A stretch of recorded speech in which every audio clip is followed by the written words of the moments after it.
Hello everyone, દરેકનું હાર્દિક સ્વાગત છે વિદ્યાર્થી મિત્રો તમારા માટે. એટલે એને આપણે આવ્યા છીએ ધોરણ 12 વિષય છે ભૂગોળ, જેની અંદર દરેક ચેપ્ટરના એમસીક્યુ જે એમસીક્યુ તમારા બોર્ડ પરીક્ષાની અંદર હોય કે દ્વિતીયની અંદર 20 માર્ક્સના પૂછાતા હોય છે, અને આની અંદર પૂરેપૂરા માર્ક્સ મેળવવા ખૂબ જ જરૂરી છે. જો આ વિડીયો તમે છેલ્લે સુધી જોયો તો તમને પૂરેપૂરા માર્ક્સ જે છે મળવાપાત્ર થશે અને સારી રીતે યાદ પણ રહી જશે. તો મિત્રો, ચેનલમાં નવા મહેમાન છો તો ફટાફટ ચેનલ સબસ્ક્રાઈબ કરો, બાજુના બેલ બટન પર ઓલ નોટિફિકેશન કરી દેશો. ચેપ્ટર નંબર 1 થી શરૂઆત કરીએ છીએ. પહેલો છે નિયતિવાદના પ્રખર સમર્થક કોણ હતા? તો એલન સેમ્પલ, એટલે કે કુમારી એલન સેમ્પલ. બીજા નંબરે છે નીચેનામાંથી કયું તત્વ પ્રાકૃતિક પર્યાવરણનું નથી? તો પરિવહન. આગળ જિયોગ્રાફી જર્નાલિસ્ટ પુસ્તક કોણે લખ્યું હતું? તો આવશે બર્નાર્ડ વેરનિયસ, એટલે કે ઓપ્શન એ.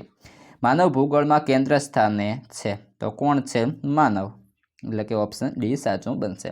ત્યારબાદ 5 ઇતિહાસ ઉપર ભૂમિનો પ્રભાવને મહત્વ આપનાર, તો તેઓ બકલ હતા.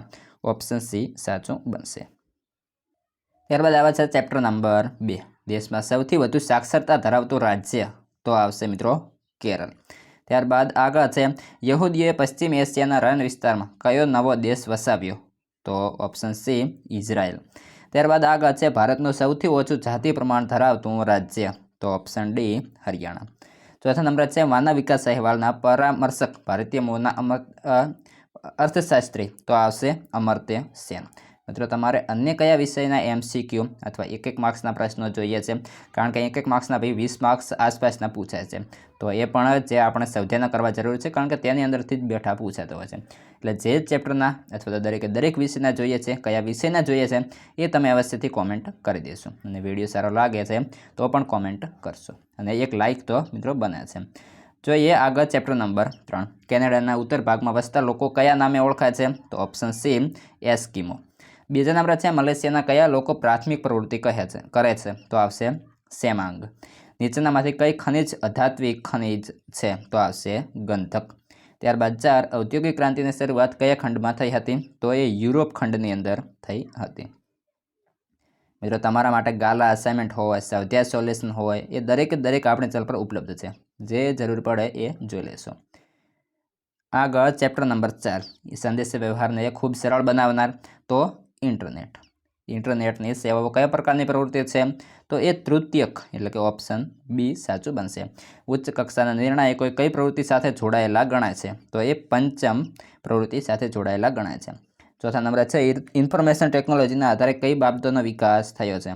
તો તેના કારણે કોમ્પ્યુટરનો વિકાસ થયેલો છે. તમારા મિત્રોને પણ આ વિડીયો અવશ્યપણે શેર કરશો, જેથી કરીને અમે તમારા માટે આટલી બધી મહેનત કરી રહ્યા છીએ, તો મિત્રો તમારે પણ થોડું શેર કરી દેવાનું છે.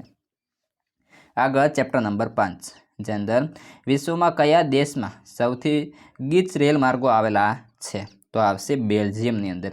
બીજા નંબરે છે ભારતમાં સૌપ્રથમ રેલવેની શરૂઆત કયા વર્ષમાં થઈ?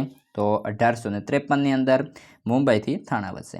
એટલાન્ટિક અને પેસિફિક મહાસાગરને જોડતી નહેર, તો એ આવશે પનામા નહેર. વિશ્વની સૌથી લાંબી પાઇપલાઇન કઈ છે? તો આવશે કોમેકોન નામની પાઇપલાઇન. ત્યારબાદ છે આગળ પરિવહનનું કયું વાહન પ્રદૂષણ ફેલાવતું નથી? તો આવશે સાયકલ. મિત્રો, અન્ય કયા વિષયના જોઈએ છે એ જરૂરથી કોમેન્ટ કરી લેશો. ત્યારબાદ આવે છે મિત્રો ચેપ્ટર નંબર 6. તો તેની અંદર છે પહેલો વિકલ્પ, નીચેનામાંથી કયું સમૂહ દૂરસંચાર તંત્રનું ઇલેક્ટ્રોનિક્સ માધ્યમ છે? Option D television. ત્યારબાદ છે આગળ બીજા નંબરે ભારતમાં રેડિયોનું પ્રથમ પ્રસારણ ક્યારે થયું હતું? 1923ની અંદર. ક સાચું બનશે.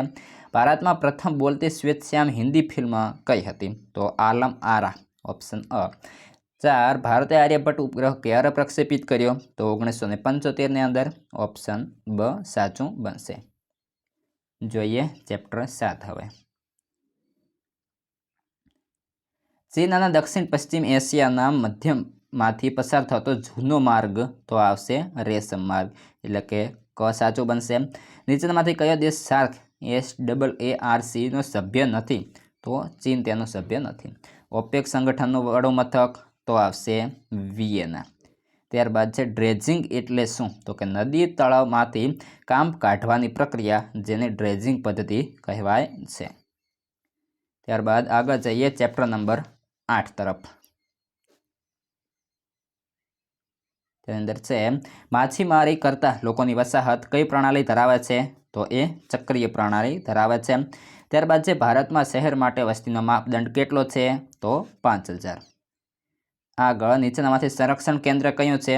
તો દહેરાદૂન એ સંરક્ષણ કેન્દ્ર છે. જોઈએ ચેપ્ટર 9. એન્ટાર્કટિકા ખંડની માલિકી કોની ગણાય છે? તો એ વૈશ્વિક માલિકી ગણાય છે. કોલસો એ કેવા પ્રકારનું સંસાધન છે? કોલસો એ મિત્રો પરંપરાગત સંસાધન છે. સંસાધન ભૂગોળમાં કેન્દ્ર સ્થાને કોણ છે? તો તેની અંદર આવશે માનવી. આગળ અમૂલ ડેરી ક્યાં આવેલી છે? આ તો તમે પણ જાણો છો, કહી દેશો આણંદની અંદર. તો બનાસકાંઠાની અંદર કઈ આવેલી છે? એ જો તમે બનાસકાંઠાના છો તો જરૂરથી જણાવશો. આગળ છે તેજાબી વરસાદ માટે જવાબદાર. તો આવશે સલ્ફર ડાયોક્સાઇડની ઊંચી માત્રા. ઔદ્યોગિક વિસ્તારો, રેલ માર્ગો, સડક માર્ગો વગેરેથી જેમ જેમ દૂર જઈએ તેમ તેમ તો કે ધ્વનિ પ્રદૂષણની માત્રા ઘટે છે. ગરીબી દેશની વિકાસ યાત્રાને તો એ મંદ બનાવે છે. આગળ આપણે ચેપ્ટર નંબર 11. એક જ પરિમાણ ધરાવતો આલેખ. તો તેને મિત્રો જવાબ આપણે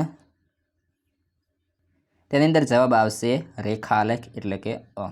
બીજા નંબર છે રેખા અને સ્તંભ આલેખમાં શું દર્શાવે છે? તો એ તાપમાન અને વરસાદ દર્શાવે છે. સમમૂલ્ય રેખા પદ્ધતિમાં શું દર્શાવી શકાય? તો તેની અંદર તાપમાનનું વિતરણ એટલે કે ઓપ્શન સી સાચું બનશે. ત્યારબાદ જોઈએ આગળ. તેની અંદર છે નીચે આપેલી વિગતોમાં કુદરતી તત્વ કયું છે? તો આવશે પાવાગઢનો ડુંગર. નીચે આપેલી માહિતીમાં કયું તત્વ સાંસ્કૃતિક નથી? તો તેની અંદર આવશે ગ્રેનાઇટ. પ્રાથમિક માહિતીની ડેટા સીડી કોણ તૈયાર કરે છે? તો મિત્રો તેની અંદર ઓળખ, પ્રાથમિક માહિતીની ડેટાની ઓળખ કરો તો આવશે પ્રશ્નાવલી ઉત્તર. ત્યારબાદ છે દ્વિતીયક માહિતી એટલે શું? તો પ્રકાશિત સાહિત્યમાંથી લીધેલી માહિતી.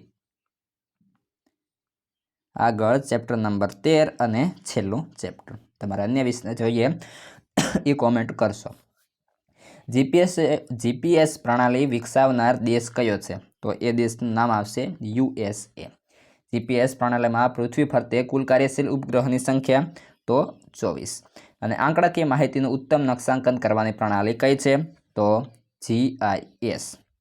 આ હતો મિત્રો અમુક જે ફૂલ ફોર્મ છે એ પણ તમે તૈયાર કરી લેશો. એ એક માર્ક્સના પ્રશ્ન અંદર પૂછાશે. હવે તમારે શું અને કયા વિષયને જોઈએ છે એ જરૂરથી કોમેન્ટ કરી લેશો.